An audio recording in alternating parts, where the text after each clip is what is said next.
could come. I remember they mentioned when they met us for the first time at a dinner last August, and President Javier said, "All right, Easton, you be the ethics fellow." And I'm like, "Well, cool." She thinks I'm ethical. She has to do something. There's dinner, and there were cocktails at the first one. So I go up there, learn about it, kind of get an idea, and I return to campus saying, "All right, I'm in charge of this. What are we going to do now?" Okay. And I thought, well, first thing to do is get the lay of the land. What are we doing now? I started looking, talking to people, looking at the catalog, looking at our website. We got a class. It's called ethics. One class. That's all I found. Started talking to some teachers. I said, "Man, look at your syllabi. I mean, I hear see the word every now and then. It might be a little assignment or something." I've been having very many classes, and not program-wide across arts and sciences, business, economics, and the health. So I thought, well, crap. This job just got a little bit bigger than I thought. Maybe I want to be I'm the ethics chump, not champion. I thought so. Approaching it from the only perspective I have in that regard, from a business perspective, I said, all right, we know where we are, what are we gonna do about it? And I started to think, why don't people teach ethics? Why is it missing? I mean, I have some conversations, a few assignments, and a few classes to discuss it. But why haven't I adopted it more full bore? You wanna know why? How long did it take you to get the degree you have to teach what you teach? 4 years, 6 years, 8 years, 10 years? Would they let you out in the economics department and say, well, there was one class that was economics and a couple other people talked about it in a class. Nobody's prepared to do so. So I thought the first thing I need to do, we don't do anything, is implore these guys with the resources, teach the faculty to teach or be comfortable with teaching ethics. The principles, not just ethics, one word doesn't describe it. I would, and I get cut off because I described it as adulthood 101. If we could teach our students to be fully functioning, integrous, commitment-keeping people, we would be so far ahead of the game. And that's kind of what that describes for me. So they graciously agreed to come down, and we trained, I think at the one training when they came down, 95 full-time faculty and 35 part-time faculty, and included faculty because we have the Pueblo campus, but we also have a campus in Durango, Mancos, Cortez, Canyon City. And even brought a few people who teach for me in programs from Youth Offender Services and the Department of Corrections. So, resources that are available, that it's not that scary. Not only that can it be done, it needs to be done. So, got a few people on board, started holding some meetings, talking to some chairs. They're all coming to me and I'm like, uh-oh, now what? As one of my other hats, I serve on the, used to be called BIPA, Business Intelligence and Predictive Analytics, kind of use data-driven decisions. We have this capacity to crunch numbers. So everything we do at the college now better be run through IR and run through Easton and the IR guys. And I thought, gosh, we don't even assess this. I mean, there was an assignment in Liz's class, and I'm sure if they get a grade on that assignment, and I can look and see how they do in that Philosophy 113 ethics class. I didn't have any information. Went to my IR folks, and I went to our Assessment of Student Learning Task Force, and I said, all right, not good enough. Even if we get this stuff started and we do it, how will we know if it's working? How will we know if it's not working? Campus-wide, division-wide, we got them to adopt as an institutional learning outcome. They call it social consciousness, they call it ethics, they call it integrity. There is an institutional built into our assessment platform where courses, assignments, pair to program assignments or outcomes, and paired to an institutional outcome of how well did we teach our students or improve their capacity across these parameters or ethical decision making. Okay? All right, we're building some of the infrastructure. That's the first thing I want to do. Teachers are aware of it. They kind of know what they're doing. There's some resources available. We built in you've got to do it now, whether you like it or not, because we're going to assess it. Okay?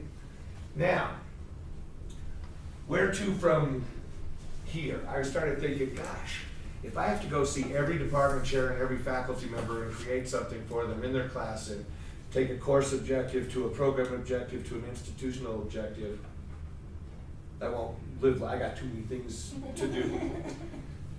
I started thinking, well, what's that gateway course? Not just for business. I know what my gateway course is, but for all people campus-wide. The one that came up was expository writing, for us, English 121. Okay? They have, and I went to two of my best faculty in the English department and asked them, your de facto ethics champions you're working with. They were willing, on their own time and resources, they created a companion course to English 121 called it English 175, because when you build a new course that ain't in the Common Core system, we have to call it a 175 class, based on ethics, college survival, professionalism, a bunch of things. But the course is fully Daniel Spun's ethics principles. Got him to adopt it, create a learning community where you not only registered in your English 121 class, you were paired with a group in the English 175 class collectively. What our plan is, 95% of my students go through that class, so all students go through that class. We're seeking right now funding and resources to build formally the English 120 class, formally build in the ethical principles into that class in a thematic sense.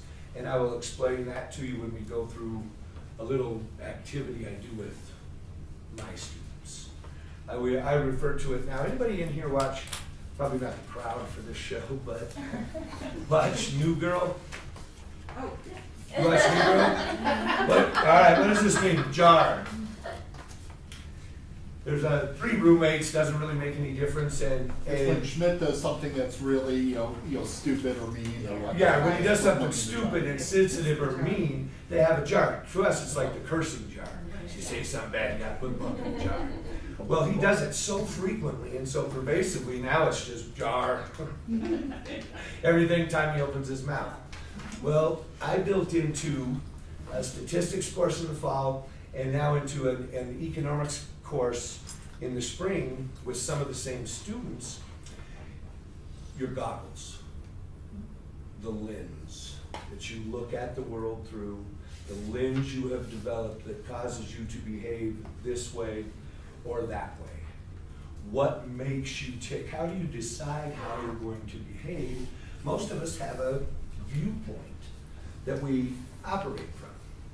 It's gotten so bad now that in class, somebody says something insensitive, makes a comment, interprets a calculation incorrectly, they go, goggles. Like, all right, you can be nicer about that.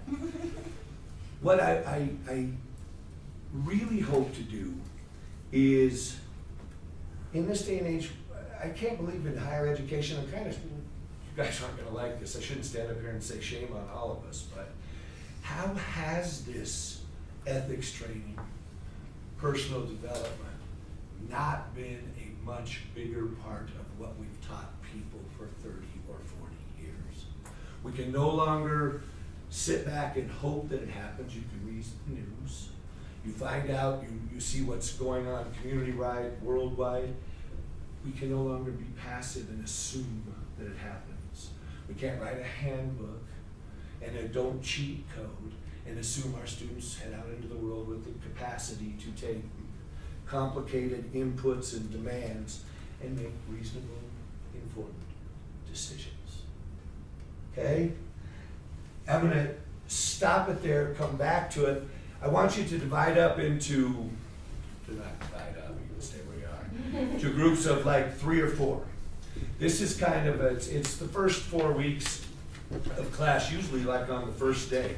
Whether it's being a stats class or an economics class, I give them this assignment. And it's strange, got some snappy looking glasses. These are your goggles, okay? You're gonna get in groups of like 4. I'm gonna give you a little scenario. And you have, these are your lenses, your worldview, how you would make decisions pursuant to this case study. So, first observation. Kathy looks pretty hip with those. This is kind of what happened in the class that first day after the syllabus. I'm talking to Easton, and we already went over the syllabus. I know where this is going. Everybody was engaged in talking about it. Okay? First lesson. We'll start with who wants to be the celebrity spokesmodel for group 4. And you have to put your goggles on. Harry, you're putting the green ones back on. I saw you. But on your side, I'm waiting until I have to actually. All right, this is the CEO's response. Oh, yes. I don't want the readers. In our on. esteemed You have to opinion, delete that we one, too. feel that there should be mandatory sensitivity training because we look at this as a cultural issue going on system-wide, and that needs to be looked at and addressed. from All right. multiple angles. Movie star. Sensitivity training and maybe perspective. The lens may come from corporations, because what do we do if something presents itself? We produce a training program and have people sign off on it. That's what we do. All right, group 3. Hey, Liz. Oh.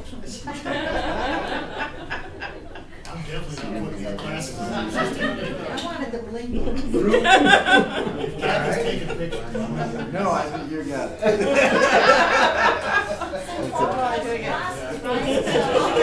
Buck stops on his desk. I need my afro wig. Celebrity. So I guess this was a consensus that we're taking the educational lens, if that's appropriate, Alright. to say there are no mandatory punitive sanctions or anything like that. We're going to, I can't see what these are. That's kind of You look fly.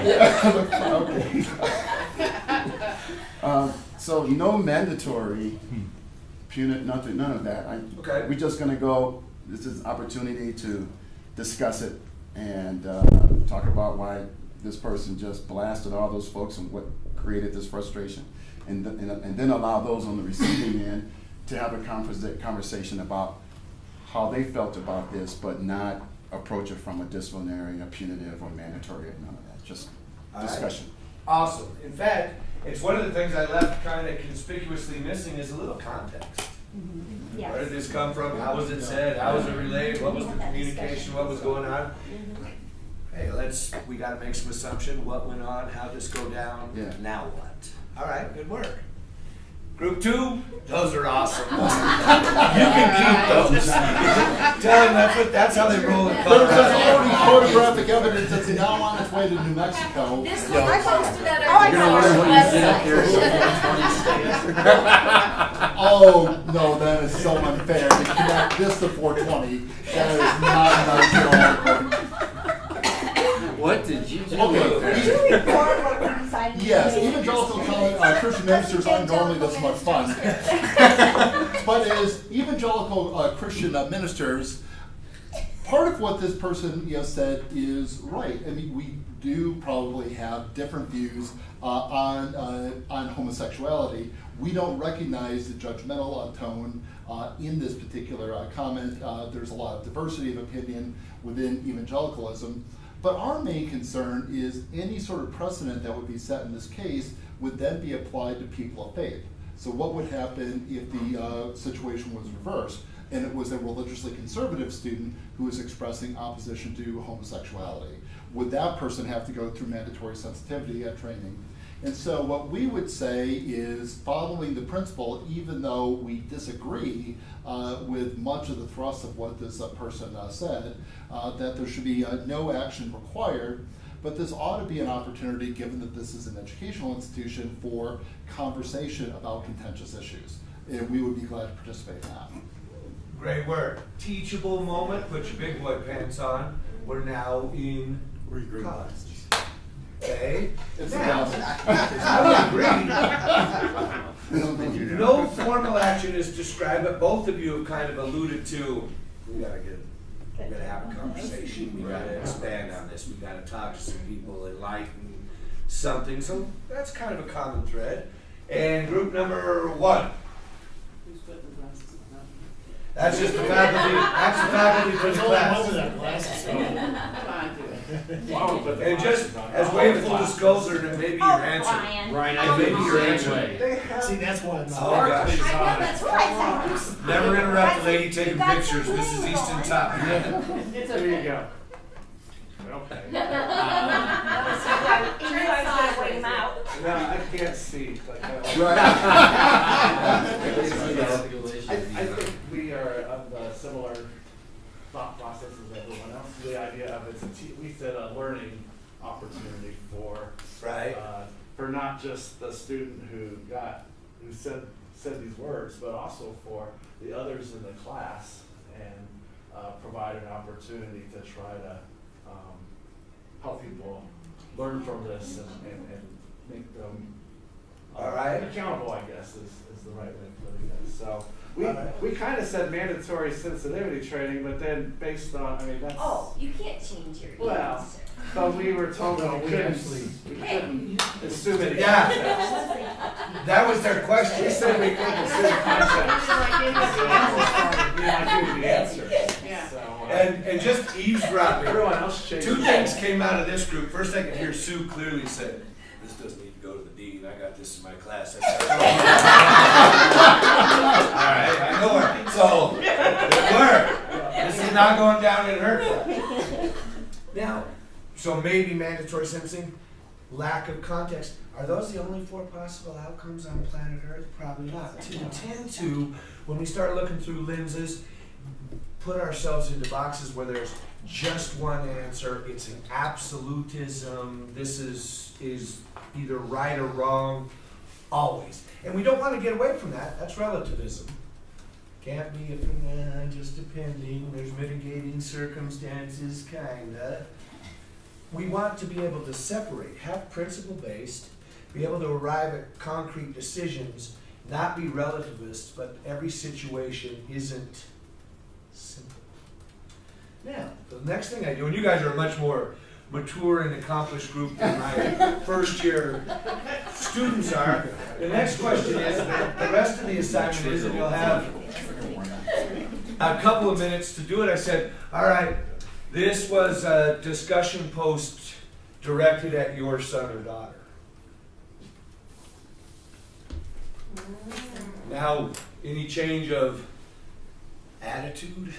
You take them out. Well, Any change? All right, let's take them out. I don't see that under, I think just take them out. So are we playing the role of the parent? Now you are the parent. You just said sensitivity training. You guys just said no action required. Now I'm the parent that was directed to my son or daughter. Yeah. What is your lens looking at this situation? How this went down? we are in higher education. There are diverse perspectives all over the world. There's more than Colorado Springs. It's endless list of all these countries and how people think differently about things. And the better students are knowing all of these kinds of perspectives, whether they agree or not, they're in a better position to do well in this world. And that's what we got to tell the students. And they can't go running home and I'm triggering, I got to go to the counseling center. And it depends. So I'm not trying to undermine students in their level of maturity or anything like that. Because it's very sensitive. But at the same time, if students are going to be fragile by these tough conversations, or in this particular case, this person had an outburst, or something, Right. then that can happen all the time. And then what are you going to do? Oh, and thank you. I mean, that's so clever. You said there's something bigger than Colorado Springs. You guys are the big city. You guys are. Okay, well, I go down to maybe Macon say it or like whatever. that. They're thinking, I'm going shopping because Pueblo's got a mall. You know? It's that perspective. And I do it to jolt them, to say, let's talk. This looks a little different here. I'm not going to send you to the counselor. There's not going to be a bad bits. We're going to handle our business, grow, and figure out what this looks like. Okay, other comments? Well, Oh, Rebecca? Okay. Okay. Harry? So this is as I was mentioning in my group, this isn't an academic, exercise for me because my wife's my oldest child is trans, and so we've had to spend a lot of time thinking about these sorts of issues. And my wife teaches religious studies, so we bring all sorts of things, to this particular discussion.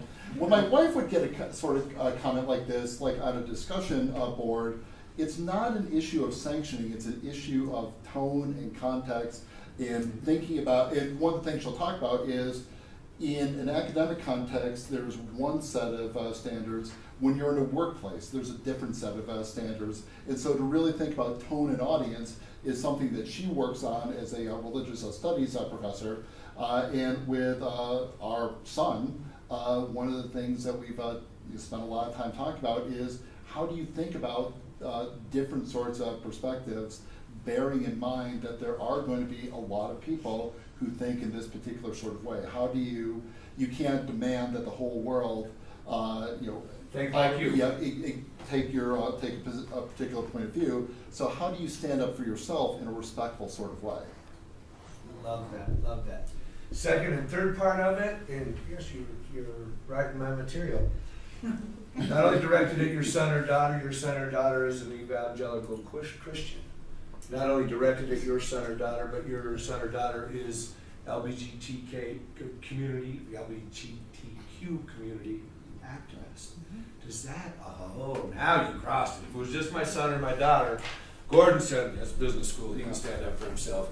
But not if he came from a slightly different community. What about the blowback? What would it look like if it was the other way coming back?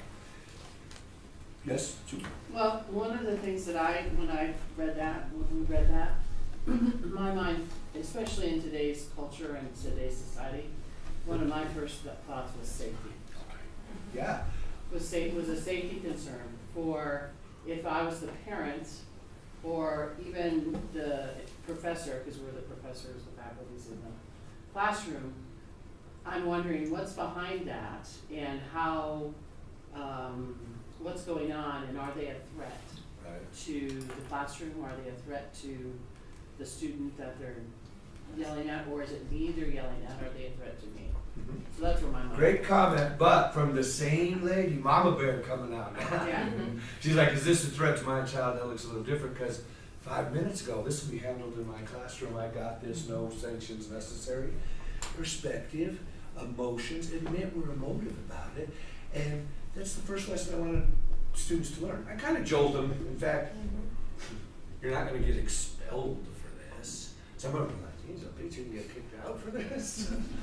No, I want to kind of jolt them into it. It's an economics or statistics class. That's the context. And you know, what the heck? Am I in the wrong classroom? Or is this what's he talking about? And I said, one of the greatest things I can give you is what Harry was talking about, that perspective. You're on a continuum. We all are. I can be way over here. You can be way over there. We are entertaining a society now where that side and that side, like a football game, throw Molotov cocktails at each other, and there's no adults in the room getting the business done. You can feel that way, you can think that way, but you have to operate as an adult in the room and getting the people's business done. And I said that's one of the most important lessons I will learn. That's the lesson, put your goggles on, that we want to build into in other ways, many more classes, but as a theme. From one of your first classes your freshman year, we're going to talk about goggles or that theme or that perspective. And whether you go nursing, whether you go eco, whether you go arts and sciences, that theme will rear its head in different locations and different modalities. And we have the infrastructure now, from the course level to the program level to the institutional level, to assess it and see how we're doing. And that's it. I mean, I wished I could say I had accomplished more this year. We're getting there. 2017, here we come, and hopefully fully implemented by 2018 with, because I was like, I don't want to come. I don't got any data, I ain't got nothing to show them, I ain't coming. And she's like, it's okay, and I said, well, I'm coming back with data. Next year I'll be back with the baseline and some data of how this is going. Questions? I got one. Yes, sir. So I guess, okay, you do this activity in your class, and Mhm. there's lots of fun, and you know, lots of different perspectives coming here. But then, so how do you wrap it up? So at the end of class, I think it's always important to have a, you know, what's the takeaway, and how, what happens at the end of this? Here's the takeaway. One of the other companion things that I do very early, prior to the schedule of when this would come, line them up on a continuum. Republican, Democrat, classical economist, Keynesian economist, doesn't matter. And say, all right, line up. Tell me where you are. Don't have a photographic memory or eidetic memory. I don't care where you stand. But I want you to go through 15 weeks, and then I'm going to line you back up and see if anything has happened. Has anybody moved? Has anybody changed? Perfectly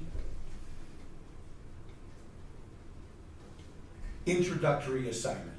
Only a perspective that the world doesn't look like what you think it looks like, and it's not the only perspective that is out there. I'm going to ask you not to change your perspective necessarily, but to acknowledge others and be able to deal with it. That's one of the first lessons of building most of these, is being an adult, being able to handle disappointment, handle objection, handle tough language, and respond in an appropriate fashion. That's kind of the takeaway. And what about in an individual class? Like you finish the activity. And, Actually, you know, in the stats everyone's class, getting their stuff and wrapping it up and putting things away. What are you saying?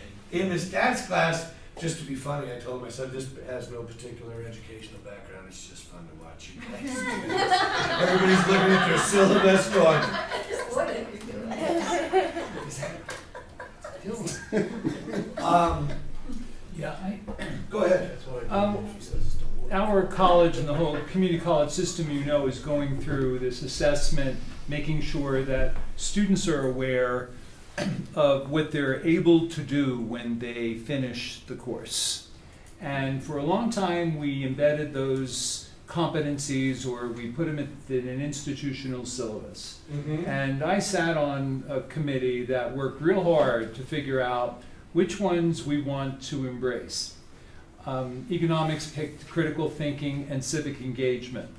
And so, as a departure this year, which first time ever, and I've been doing this a long time thinking that first impression is the really important, don't lose them.